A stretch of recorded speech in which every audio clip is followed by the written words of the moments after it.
bagaimana cara menentukan entry-nya ketika siang hari, pagi hari, atau kapanpun ya.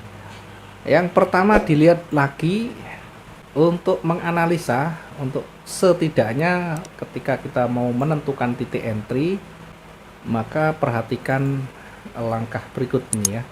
Ini langkah untuk menempatkan entry atau kita sampai pada entry. Yang pertama selalu diamati 1 sampai 6 candle terakhir. Perhatikan 1 hingga 6 candle terakhir di jam berapapun. Pagi, siang, sore, malam tetap berlaku. Di semua time frame. Kalau kita pakai H1 ya H1. Yang kedua, setelah ketemu 1 hingga 6 candle terakhir, maka perkirakan ini lebih dominan kemana. Sehingga kalau sudah ketemu dominannya kemana, maka di situ cari area pentingnya. Cari area pentingnya. Utamanya adalah support resisten. Kalau sudah panjang berarti cari range-nya. Kalau dia berbalik, maka cari area retracement-nya. Kalau sudah ketemu di situ, baru yang ketiga ini kita tempatkan konfirmasi untuk entry. Baru kita tempatkan konfirmasi entry. Apa konfirmasinya? Ya dilihat apakah dia akan lanjut. Kalau lanjut dia berarti break dari level, atau dia berbalik. Kalau dia berbalik atau reversal, maka perhatikan minimal 3 tadi yang kita sebutkan sebelumnya tadi.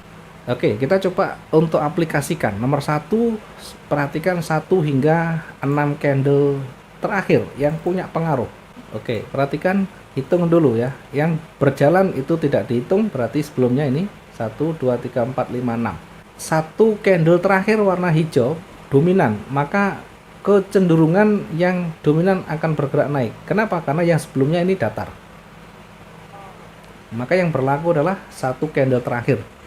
Jadi andaikan kita masuk di sini saja sampai di ujung atas itu, kalau 300 masih dapat. Masih ada 500 ya, sampai di ujungnya ada 500. Sampai di ujungnya ini 500. Cukup sebenarnya. Yang penting kita uji ketika dia tidak mampu menembus di sini dan jadi warna merah, maka harus berubah lagi. Kenapa? Karena dia tidak lebih tinggi dari di sini. Bahkan hanya sampai di sini, dia bisa kembali turun dan break. Biasakan begini. Jadi kalau dia tuh naik tidak lebih tinggi, maka ketika dia turun dia berpeluang break di sini. Berpeluang break di sini. Sehingga arahnya kecenderungan ke bawah. Nanti di bawah ini dia akan kembali lagi naik. Begitu. Simulasi selalu begitu. Nah, tinggal ini lebih tinggi dari ini apa enggak? Kalau dia lebih tinggi di sana, maka ini bisa naik lagi. Tapi kalau dia tidak lebih tinggi seperti ini, karena lebih rendah, maka dia bisa kembali turun lagi dan break lagi di bawah lagi. Karena secara kecenderungan swing high dan swing low-nya menuju ke bawah. Terus berlaku ke depan ya. Oke, saya bersihkan dulu. Coba nanti ke depan bisa diuji ya. Nah, sekarang mengujinya begini. Ya, dari kemarin misalnya ya. Dari yang kemarin misalnya. Kalau kita tarik ke sini, 1, 2 naik, dia tidak lebih tinggi dari yang di atas. Tidak lebih tinggi dari sini, maka dia kalau dia turun bisa lebih rendah, break di sini.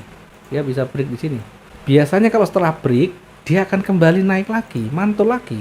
Nah, mantul lagi nanti diuji lagi di sini, mampu lebih tinggi apa enggak. Kalau dia mampu lebih tinggi, maka ini akan terbentuk pola tren naik seperti ini. Koreksi turun menguji support dan dia akan kembali naik. Seperti ini sudah. Pola-pola ini akan selalu berulang kembali ya. Sebaliknya, kalau dia hanya sampai di sini, kemudian dia tidak mampu dan warna merah, hati-hati, merah ini juga nanti kita uji dulu di sini karena di sini ada support. Selama dia tidak mampu menembus, maka dia akan zigzag di dalam. Dia akan begini. Sampai kapan? Sampai ada salah satu yang menembus. Ya, seperti ini terus. Coba ya kita uji ya. Kita acak aja dulu. Seperti ini ya. Misalkan oke, dari ini turun misalkan. Ambil salah satu yang cenderung. Dia turun kemudian naik. Oke. Maka pola yang ada dalam benak kita selalu membuat ilustrasi, dia turun kemudian naik. Naik ini akan kita uji apakah nanti dia naik lebih tinggi atau lebih rendah. Kalau hanya lebih rendah sampai di sini, kira-kira hanya sampai di sini, dan ternyata jadi warna merah, merahnya harus kita uji apakah dia lebih rendah atau enggak. Karena kalau lebih tinggi masih begini, dan balik naik lagi, maka dia bisa break ke atasnya lagi. Jadi polanya akan ke atas lagi. Sebaliknya, ya, kalau dia lebih rendah, setelah break, dia akan koreksi, menguji levelnya di sini. Kalau dia tidak mampu menembus, maka pasti akan kembali turun. Karena ini satu pola tren ke bawah. Oke, kita coba uji. Dia naik, kemudian naiknya tinggi. Perhatikan di sini ada high-nya. Dia tinggi, tapi tidak lebih tinggi dari high-nya. Maka dia bisa balik turun. Nah, ketika dia turun, ini untuk mensimulasi sebelumnya. Jadi misalkan kita membaca ke depan, maka historinya baca dulu sehingga nanti ketemu alurnya. Kalau dia turun, uji nih, apakah dia lebih rendah atau lebih tinggi. Kalau dia lebih tinggi seperti yang tadi saya gambarkan, dia akan seperti ini, turun, kemudian naik lagi, break, dia tinggi lagi dari atasnya karena dia membentuk satu tren naik. Itu seterusnya. Oke, dia akan bergerak naik begini. Setelah break akan menguji area di sini.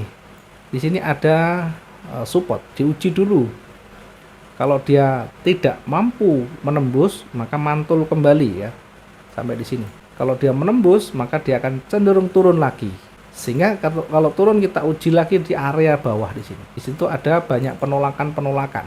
Kalau sudah ketemu naik dan turun, maka ini bisa balik lagi. Nah, ini kekuatan ini seimbang. Jadi tidak ada tren, ini naik, ini turun, kekuatan merah dan hijau ini sama. Sehingga kalau sama bisa memantul kembali, setelah naik bisa kembali turun lagi. Itu namanya area ranging ya, area yang berada di antara high dan low-nya, dia tidak bisa lebih rendah dan lebih tinggi.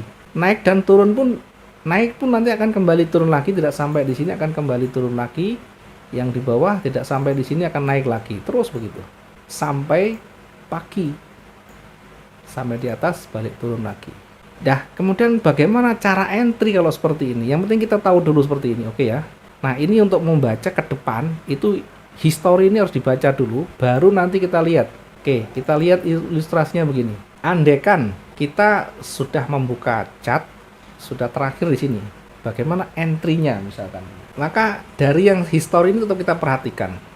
Kekuatannya zigzag sehingga turun sampai di sini. Kemudian perhatikan candle yang terbentuk ini. Oh, candle ini pendek, sumbunya panjang. Berarti penolakan buyer itu luar biasa, kenceng ke atas. Kemudian sebelah kiri, area pentingnya dilihat. Dia menyentuh jarumnya. Maka ini adalah wilayah support. Ini wilayah support. Ini wilayah support. Ya, mendekati wilayah support. Di atas juga sama, menyentuh jarum, kemudian memantul. Yang di bawah menyentuh, memantul. Maka kemungkinan akan naik. Jadi kita buat perkiraan dulu, ini akan naik, perkiraan akan naik.